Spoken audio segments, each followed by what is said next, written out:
This video shows how to perform a suspension job on a 2012 GMC Acadia. Now we'll install Duralast Loaded Strut assemblies in the front and shocks in the rear.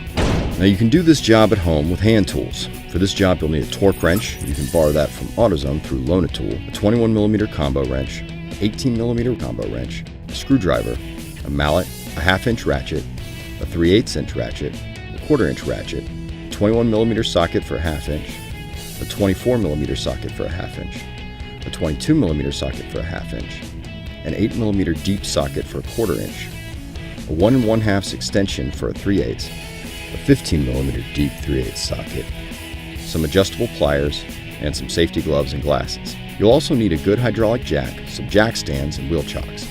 Make sure the car is in park with the parking brake on before starting. We're going to remove a cowl cover under the hood for this job. Remove the plastic caps holding the cover in place. Remove the wiper arm bolts with a 15mm socket. Remove the wiper arms. You may want to make a pencil line or mark to remember how to line the wipers back up. Use a 15mm socket to remove the ground. Remove the plastic caps holding the cover in place. Pull out the rubber on the corners to release the cowl cover. Lift the cover off the wiper arm bolts and off the windshield. Now you can access the 3 top strut nuts. Loosen the top nuts and remove 2. Now it's time to remove the wheel. Take off the lug nut cover with a screwdriver and break the lug nut. Jack up the car using secure jack points and insert the jack stand. Remove the lug nuts and the wheel. Use a screwdriver to remove the 2 clips holding the wheel speed sensor in place.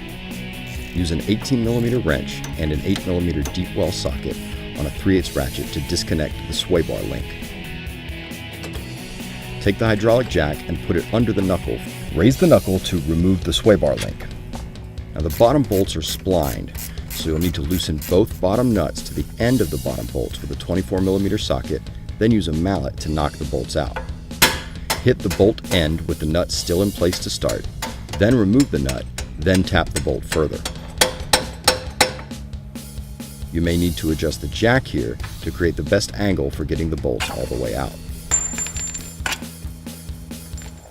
Now remove the clip holding the brake hose to the assembly. Remove the final top nut. Now remove the old assembly. Install the new assembly.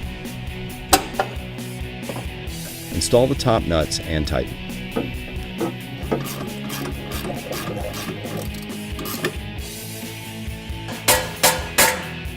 Install the bottom bolts. Adjust the jack as needed for the right angle. Install the brake line clip. Connect the sway bar link. Attach the clips for the wheel speed sensor. Remove the jack when you're done. Now install the wheel and tighten the lug nuts. Lower the car until the wheel is touching the ground and then torque the lug nuts. Repeat this process on the other side, then replace the cowl cover. Attach the windshield cowl cover, tuck in the corners. Install the plastic clips. Install the ground. Hook around the wipers. And install the wiper blades. And install the wiper arm plastic covers. For the rear, raise the vehicle and remove the wheel using the same safety procedures as the front. We're going to position the jack for support here. Ratchet off the top nuts with 18mm, 15mm sockets.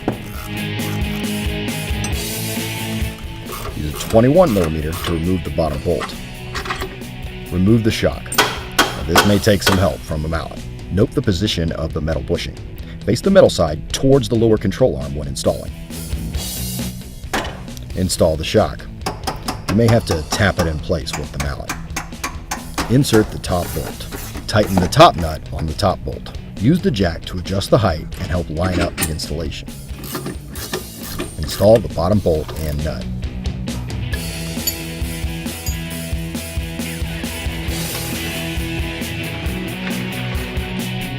Install the wheel, repeat on the other side, and you're done.